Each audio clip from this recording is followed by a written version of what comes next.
Baik, selamat pagi Ibu Ari dan teman-teman semuanya. Terima kasih atas kesempatan yang telah diberikan kepada kelompok kami. Sebelumnya, Assalamualaikum warahmatullahi wabarakatuh.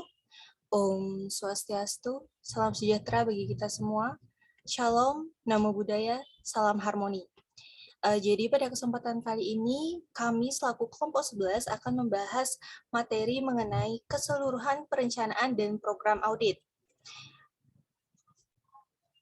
Nah, adapun nama anggota dari kelompok 11 sendiri, yaitu yang pertama saya, Alfi Madina Dewi dengan NIM 2017-05-1046, dan rekan saya yaitu Perkenalkan, nama saya Intan Firdaus dengan NIM 2017-05-1048. Perkenalkan, nama saya Niwayantita Anjani dengan NIM 2017-05-1061. Baik, jadi adapun submateri yang akan kami bahas pada pagi hari ini dibagi menjadi 8 bagian, yaitu yang pertama ada jenis-jenis pengujian, yang kedua ada memilih jenis pengujian yang tepat untuk dilakukan, yang ketiga dampak teknologi informasi terhadap pengujian audit, yang keempat ada bukti gabungan, yang kelima ada merancang program audit, yang keenam ada hubungan tujuan audit terkait transaksi dengan tujuan audit terkait saldo, serta tujuan audit terkait penyajian dan pengungkapan. Yang ketujuh ada ikhtisar istilah-istilah penting terkait bukti, dan yang terakhir ikhtisar proses audit. Baik, untuk materi yang pertama, untuk rekan saya, Intan, dipersilahkan. Baik, sebelumnya terima kasih atas kesempatan yang telah diberikan kepada saya. Jadi di sini saya akan menjelaskan mengenai jenis-jenis pengujian. Next. Nah, yang pertama itu terdapat sebelum kita ke jenis-jenis pengujian, terdapat prosedur pengukuran resiko. Jadi prosedur pengukuran risiko ini dilakukan untuk menilai risiko salah saji material dalam laporan keuangan, di mana auditor ini melakukan pengujian pengendalian, pengujian substantif transaksi, prosedur analitis, serta pengujian atas perincian saldo dalam melakukan penilaian terhadap salah saji material, sebagaimana yang diharuskan dalam PSA nomor 26 SA 350. Next.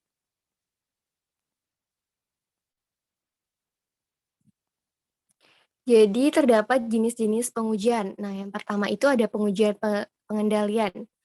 Jadi, untuk pengujian pengendalian ini digunakan untuk mengukur risiko pengendalian untuk setiap tujuan audit terkait transaksi. Contohnya adalah hasil pengukuran atas tujuan akurasi untuk transaksi penjualan adalah rendah, sedangkan untuk tujuan keterjadian adalah sedang.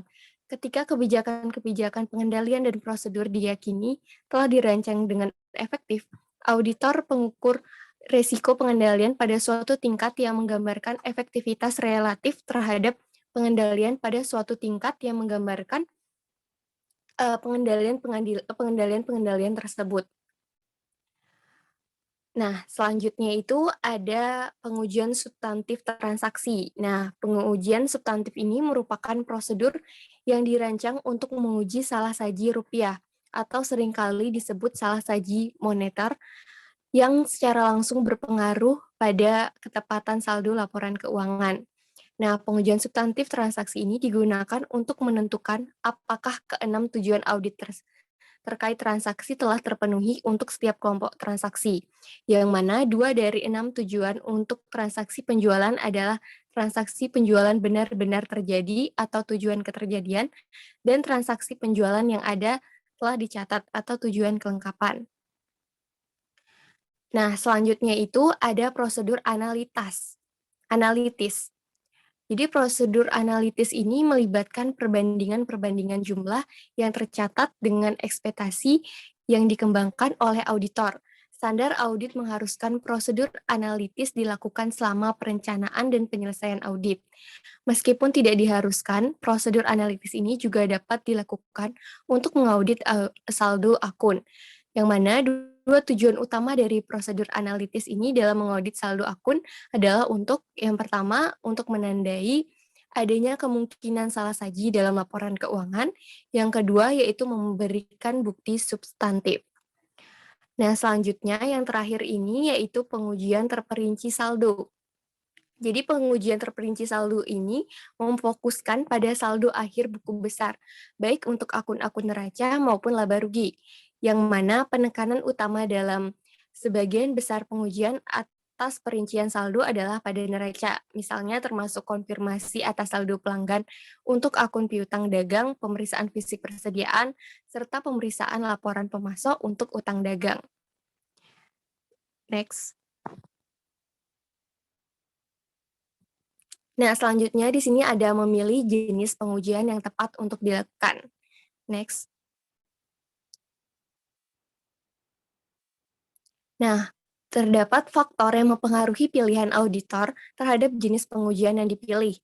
Nah, dalam bab ini akan dijelaskan dua faktor. Yang pertama yaitu ada ketersediaan jenis bukti prosedur audit lanjutan, yang mana masing-masing dari 4 jenis prosedur audit lanjutan hanya melibatkan beberapa jenis bukti audit, seperti konfirmasi, dokumentasi, dan seterusnya, yang mengikhtisarkan hubungan antara prosedur audit lanjutan dengan jenis bukti audit. Kita dapat melakukan beberapa pengamatan berikut mengenai tabel yang seperti yang ada pada buku paket. Yang pertama yaitu tanya jawab dengan klien dilakukan untuk setiap jenis pengujian. Hanya pengujian terperinci saldo yang melibatkan pemeriksaan fisik dan konfirmasi, dokumentasi digunakan di setiap jenis pengujian, kecuali prosedur analitis. Next. Selanjutnya yaitu biaya relatif. Nah, biaya relatif ini ketika auditor harus memutuskan jenis pengujian apakah yang harus dipilih untuk mendapatkan bukti yang tepat, biaya bukti tersebut penting untuk dipertimbangkan, yang mana jenis-jenis pengujian yang disusun dalam daftar berikut berdasarkan urutan biaya yang terendah ke yang tertinggi. Yang pertama yaitu ada prosedur analitis, yang kedua yaitu ada prosedur penilaian resiko termasuk prosedur untuk mendapatkan pemahaman atas pengendalian internal. Nah, yang ketiga itu ada pengujian pengendalian, yang keempat ada pengujian substantif transaksi, yang kelima ada pengujian terperinci saldo. Next.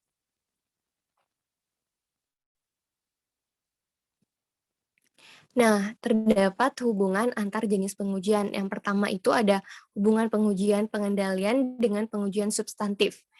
Jadi, suatu pengecualian dalam pengujian pengendalian hanya mengindikasikan kemungkinan salah saji yang mempengaruhi nilai rupiah dari laporan keuangan. Sedangkan suatu pengecualian dalam pengujian substantif atau transaksi, pengujian terperinci saldo merupakan suatu salah saji dalam laporan keuangan, yang mana pengecualian dalam pengujian pengendalian ini dinamakan dengan deviasi uji pengendalian. Nah, selanjutnya itu terdapat hubungan prosedur analitis dan pengujian substantif.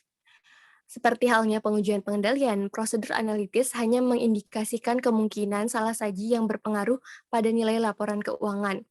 Nah, fluktuasi yang tidak bisa dalam hubungan-hubungan sebuah akun dengan akun lainnya atau dengan informasi non-keuangan dapat mengindikasikan adanya peningkatan kemungkinan terjadinya salah saji tanpa perlu memberikan bukti langsung atas saji material tersebut. Nah, yang terakhir itu ada dilema antara pengujian pengendalian dan pengujian substantif, yang mana terdapat dilema antara pengujian pengendalian dengan pengujian substantif. Selama perencanaan, auditor harus memutuskan apakah akan memulai resiko pengendalian di bawah maksimum. Nah, jika mereka melakukannya, mereka kemungkinan harus melakukan pengujian pengendalian untuk menentukan apakah tingkat resiko pengendalian yang dinilai tersebut dapat dibenarkan. Jika pengujian pengendalian mendukung penilaian resiko pengendalian, maka resiko deteksi yang direncanakan dalam model resiko audit meningkat, sehingga pengujian substantif yang direncanakan dapat dikurangi. Sekian presentasi dari saya, selanjutnya akan dilanjutkan oleh rekan saya. Terima kasih. Baik, terima kasih atas kesempatannya. Saya akan melanjutkan presentasi mengenai dampak teknologi informasi terhadap pengujian audit. Jadi, PSA 07, SA 520, dan PSA 69, SA 319 itu memberikan panduan bagi para auditor dari entitas-entitas yang menyebarkan, memproses, dan menyimpan atau mengakses informasi penting secara elektronik. Nah, standar audit mengakui sejumlah besar bukti audit apabila muncul dalam bentuk elektronik. Nah, dalam audit atas suatu perusahaan publik, pengendalian yang dilakukan oleh komputer atau yang bisa disebut dengan pengendalian otomatis itu harus diuji jika auditor menganggapnya sebagai pengendalian kunci untuk mengurangi kemungkinan salah saji material dalam laporan keuangan. Nah, jika seorang auditor itu memutuskan bahwa pengendalian otomatis itu berjalan dengan tepat, maka auditor dapat memfokuskan pada pengujian selanjutnya. Namun, jika keberadaan pengendalian umum yang efektif akan menyebabkan efisiensi audit yang signifikan, standar 2 PCA 0, mohon maaf, PCAOB itu mengharuskan auditor perusahaan publik untuk menguji pengendalian setiap tahun. Nah, untuk menguji pengendalian otomatis atau data, itu auditor mungkin memerlukan teknik audit yang dibantu oleh komputer atau menggunakan laporan yang dihasilkan oleh teknologi informasi untuk menguji efektivitas pengendalian umum teknologi informasi. Nah, ketika auditor itu menguji pengendalian manual yang berdasarkan pada laporan yang dihasilkan oleh teknologi informasi, itu auditor harus mempertimbangkan baik efektivitas hasil penelaahan manajemen maupun pengendalian terhadap akurasi informasi dalam laporan tersebut. Baik, untuk selanjutnya saya akan membahas materi mengenai bukti gabungan. Nah, jadi pilihan jenis pengujian mana yang akan digunakan dan seberapa luas pengujian tersebut dapat dilakukan berbeda antara audit yang memiliki tingkat efektivitas pengendalian dan risiko bawaan. Nah, bahkan dalam sebuah pengauditan, perbedaan dapat terjadi dari satu siklus ke siklus lainnya. Nah, untuk mendapatkan bukti yang tepat dan memadai untuk menghadapi risiko-risiko yang teridentifikasi melalui prosedur penilaian risiko, itu auditor perlu menggunakan kombinasi antara keempat jenis pengujian lainnya. Nah, kombinasi ini sering kali dinamai dengan bukti gabungan atau evidence mix. Nah, bisa kita lihat pada tabel variasi dalam bukti gabungan yang ada pada slide.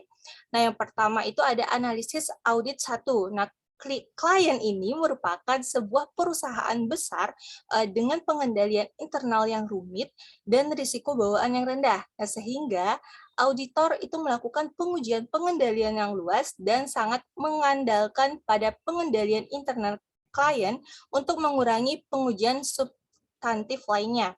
Nah, hal ini menyebabkan pengujian substantif transaksi dan pengujian terperinci saldo diminimalkan. Kemudian analisis audit yang kedua.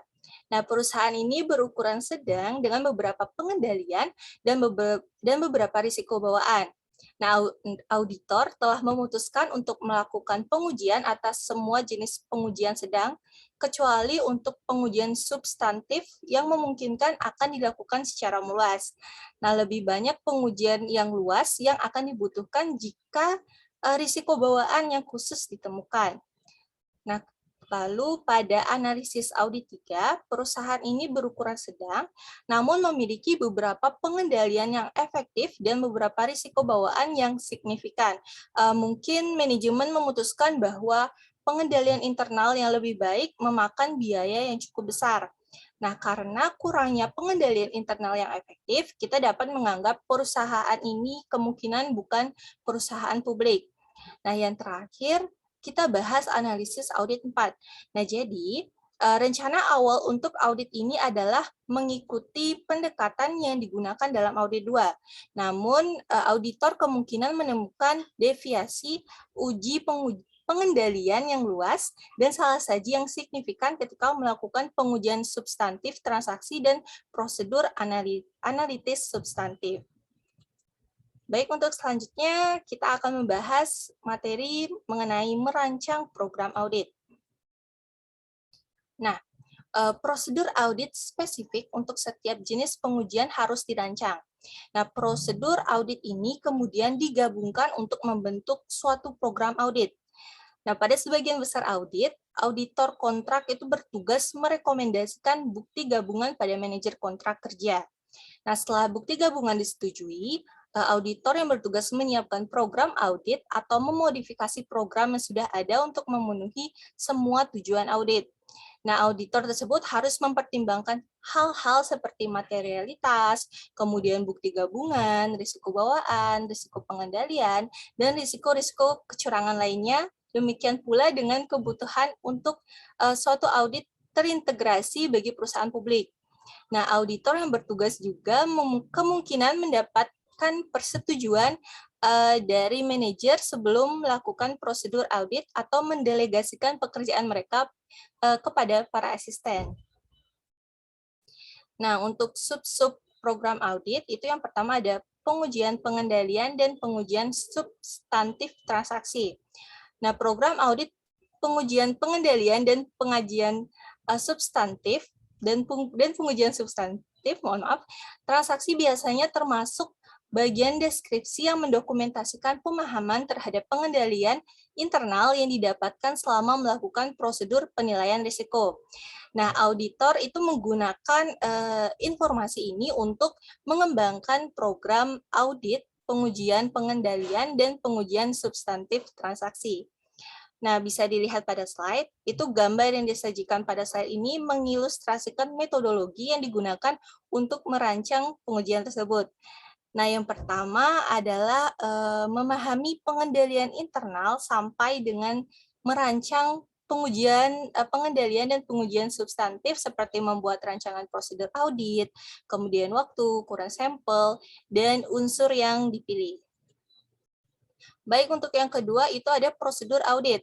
Nah, seperti yang sudah saya katakan sebelumnya bahwa prosedur audit ini termasuk ke dalam rancangan pengujian pengendalian dan pengujian substantif transaksi.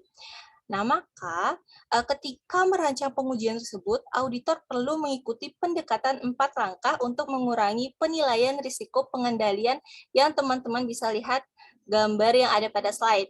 Nah, langkah pertama yaitu menerapkan tujuan audit terkait transaksi untuk kelompok-kelompok transaksi yang sedang diuji. Misalnya nih penjualan dan lain sebagainya. Untuk langkah yang kedua itu mengidentifikasi pengendalian kunci yang dapat mengurangi risiko pengendalian untuk setiap tujuan audit terkait. Nah, yang ketiga itu ada mengembangkan pengujian pengendalian yang tepat untuk semua pengendalian internal yang digunakan untuk mengurangi penilaian awal risiko pengendalian bawah tingkat maksimum atau pengendalian-pengendalian kunci. Dan langkah yang terakhir, yang langkah keempat, untuk kemungkinan jenis-jenis salah saji yang terkait dengan masing-masing tujuan audit terkait transaksi, maka merancang pengujian substantif transaksi yang tepat dengan mempertimbangkan kekurangan-kekurangan dalam pengendalian internal dan ekspektasi hasil pengujian pengendalian seperti di langkah ketiga. Yang selanjutnya itu ada prosedur analitis. Nah, dikarenakan prosedur analitis itu relatif tidak mahal, jadi banyak auditor nih yang melakukannya pada semua pengauditan. Nah, prosedur analitis yang dilakukan selama pengujian substantif itu seperti untuk audit piutang, dagang biasanya lebih terfokus dan lebih luas daripada yang dilakukan sebagian dari perencanaan. Nah, selama perencanaan, auditor itu dapat menghitung persentase margin kotor untuk penjualan total, sementara selama selama pengujian substantif, akun piutang dagang, auditor dapat menghitung persentase margin kotor berdasarkan bulan atau berdasarkan jumlah bulanan, biasanya lebih efektif dalam mendeteksi salah saji dibandingkan dengan perhitungan berdasarkan jumlah tahunan dan perbandingan berdasarkan lini usaha. Itu biasanya lebih efektif daripada perbandingan berdasarkan perusahaan secara keseluruhan. Baik, untuk selanjutnya yaitu ada pengujian terperinci saldo. Nah, untuk merancang prosedur audit pengujian terperinci saldo, itu auditor menggunakan suatu metodologi nih yang berorientasi pada tujuan audit terkait saldo. Nah, dalam merencanakan program audit, pengujian terperinci saldo untuk memenuhi tujuan tersebut. Nah, banyak auditor yang mengikuti sebuah metodologi seperti yang teman-teman bisa lihat pada slide, itu untuk akun piutang dagang. Nah, rancangan prosedur ini itu biasanya merupakan bagian yang paling sulit dari keseluruhan proses perencanaan karena sifatnya itu yang sangat subjektif dan memerlukan pertimbangan profesional yang besar. Nah, langkah metodologi ini dimulai dari identifikasi risiko-risiko bisnis klien yang berpengaruh pada akun piutang dagang, kemudian menetapkan salah saji yang dapat diterima sampai dengan merancang pengujian terperinci saldo akun piutang dagang. Nah, baik untuk selanjutnya yaitu ada mengidentifikasi risiko-risiko bisnis klien yang berpengaruh pada akun piutang dagang. Nah, sebagai bagian dari mendapatkan pemahaman atas bisnis dan industri klien, auditor itu mengidentifikasi dan mengevaluasi risiko-risiko bisnis klien yang signifikan untuk menentukan apakah risiko-risiko tersebut dapat mengakibatkan meningkatnya risiko salah saji material dalam laporan keuangan atau tidak, seperti itu. Baik, untuk materi selanjutnya akan dilanjutkan oleh rekan saya. Terima kasih. Baik, terima kasih atas kesempatannya.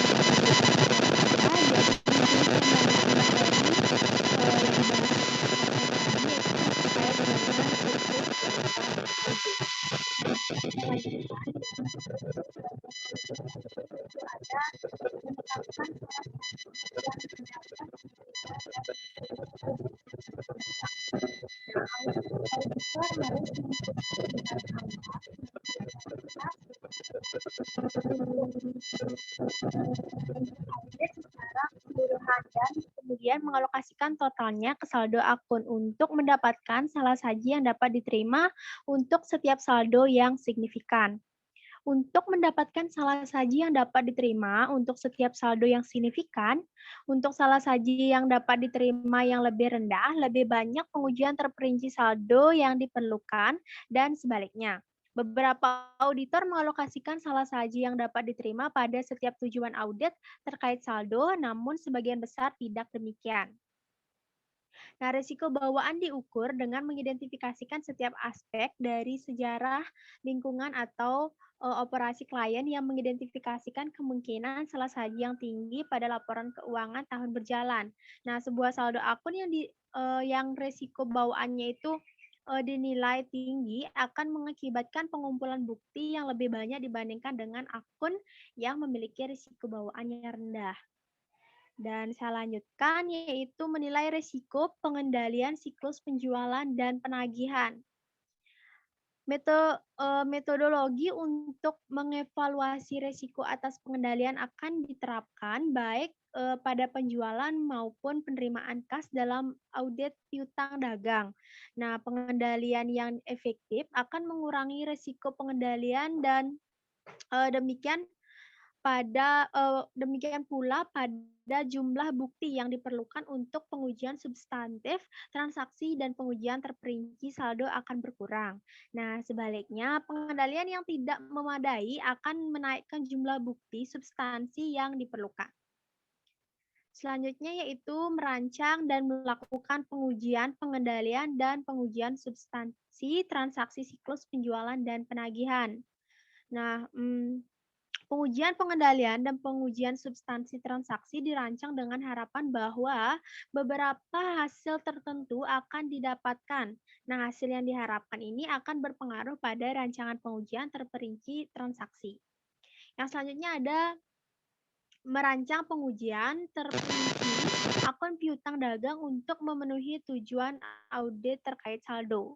Nah, pengujian terperinci saldo yang direncanakan termasuk prosedur audit, ukuran sampel, unsur yang dipilih, dan penentuan waktu. Nah, prosedur harus dipilih dan dirancang untuk setiap akun dan setiap tujuan audit terkait saldo dalam setiap akun.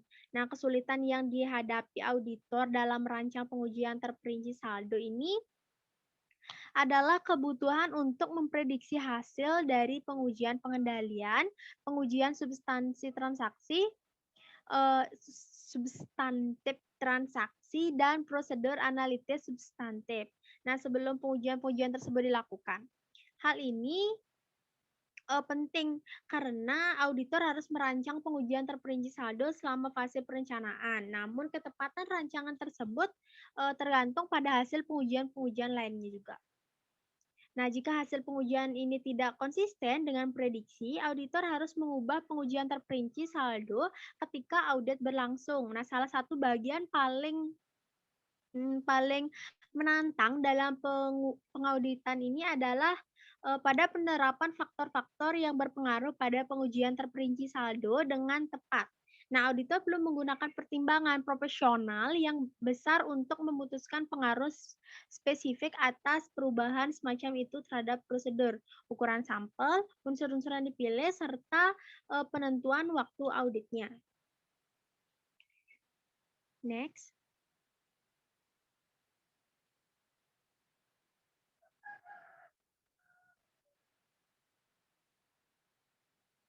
Baik, yang terakhir itu ada tingkat digregasi kegiatan perencanaan. Nah, di sini sudah dipaparkan sebuah tabel. Jadi tingkat disagregasi ini terbentang mulai dari keseluruhan audit, udah gitu siklus, akun, tujuan audit terkait transaksi, serta tujuan audit terkait saldo untuk setiap akunnya. Jadi di sini keterangan huruf P itu adalah tingkat paling prioritas saat aktivitas perencanaan diterapkan. Salah satu contohnya itu kan menerima klien dan melakukan perencanaan awal. Itu tingkat paling prioritasnya itu pada keseluruhan audit dan seterusnya. Teman-teman bisa simak di tabel yang ditampilkan pada slide. Next.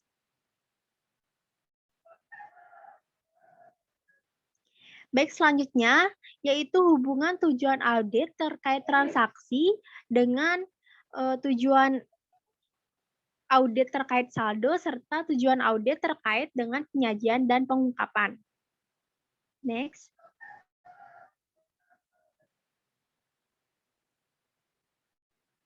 Nah, jadi auditor ini masih akan mengandalkan pengujian atas saldo untuk memenuhi tujuan auditnya yang berkaitan dengan nilai realisasi dan hak dan kewajiban. Nah, pengujian substantif tambahan saldo juga mungkin dilaksanakan untuk tujuan audit yang berkaitan dengan saldo lainnya tergantung pada hasil dari pengujian pengendalian dan pengujian substantif atas transaksi. Nah, auditor melakukan pengujian pengendalian untuk mendukung pengurangan penilaian risiko pengendalian untuk keempat tujuan audit terkait penyajian dan pengungkapan. Nah, auditor juga melakukan prosedur substantif untuk mendapatkan keyakinan bahwa setiap tujuan audit telah tercapai untuk informasi dan jumlah-jumlah yang dalam mengungkapkan tersebut, yang dimasukkan dalam mengungkapkan hal tersebut.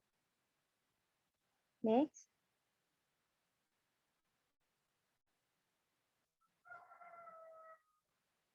Yang selanjutnya yaitu ada ikhtisar istilah-istilah penting terkait bukti. Next.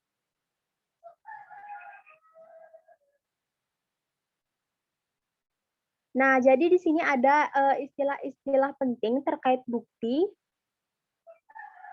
di mana yang pertama itu ada fase proses audit. Nah, di mana itu ada yang pertama itu ada merencanakan dan merancang pendekatan audit. Yang kedua ada melaksanakan pengujian pengendalian dan pengujian substantif atas transaksi.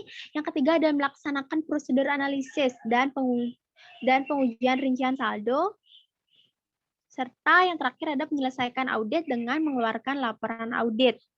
Yang kedua, istilah yang kedua ada tujuan audit. Nah, tujuan audit ini itu merupakan tujuan audit yang harus dipenuhi sebelum auditor dapat menyimpulkan bahwa suatu kelas transaksi atau saldo akun tertentu telah dinyatakan secara wajar.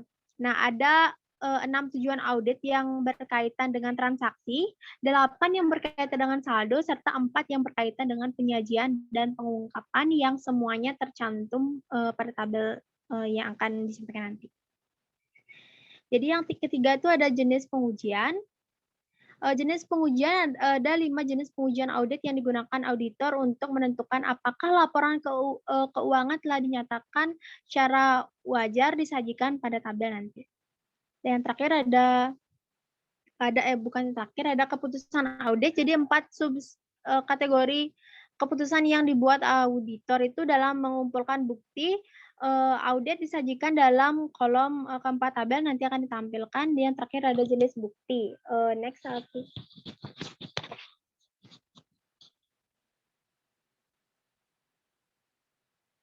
Nah, di sini ada tabel di mana menampilkan ikhtisar penting.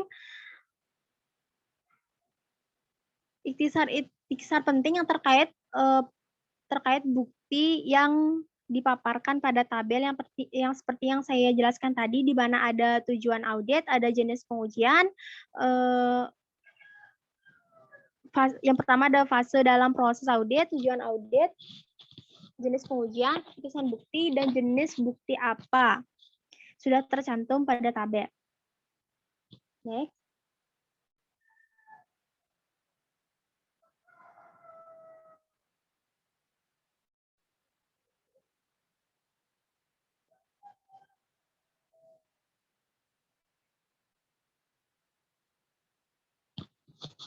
Baik, selanjutnya yaitu ikhtisar proses audit.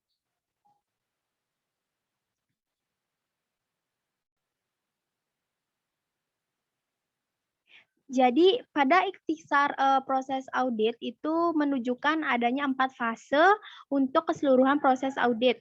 Nah, di sini itu ada fase pertama, di mana merencanakan dan merancang sebuah pendekatan audit. Nah, auditor itu menggunakan informasi yang didapatkan dari prosedur penilaian risiko terkait dengan penerimaan klien dan perencanaan awal, pemahaman bisnis dan industri klien, menilai risiko bisnis klien, dan melakukan prosedur analitis pendahuluan. Jadi di sini sudah jelaskan di sampingnya. Jadi ini bertujuan untuk menilai risiko, bawaan, dan risiko audit yang dapat diterima. Auditor menggunakan penilaian materialitas itu risiko audit yang dapat diterima, risiko bawaan, risiko pengendalian, dan setiap risiko kecurangan yang teridentifikasi untuk mengembangkan keseluruhan perencanaan audit dan program audit. Nah, di akhir fase 1 ini, auditor harus memiliki suatu rencana audit dan program audit spesifik yang sangat jelas untuk audit secara keseluruhan. Next.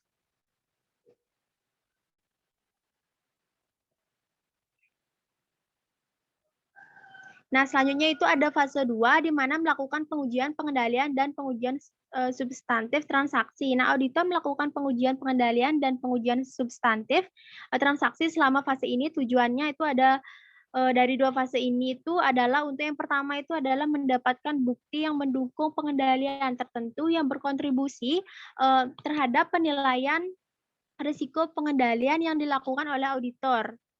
Yang kedua itu juga ada tujuan dari fase 2 ini yaitu mendapatkan bukti yang mendukung ketepatan moneter dalam transaksi. Next.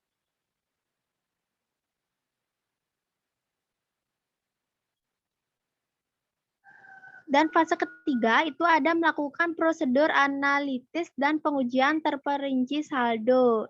Nah, pada gambar yang di sampingnya ini menunjukkan bahwa prosedur analitis yang dilakukan sebelum dan sesudah tanggal neraca karena biaya yang relatif murah, prosedur analitis biasanya digunakan kapanpun bila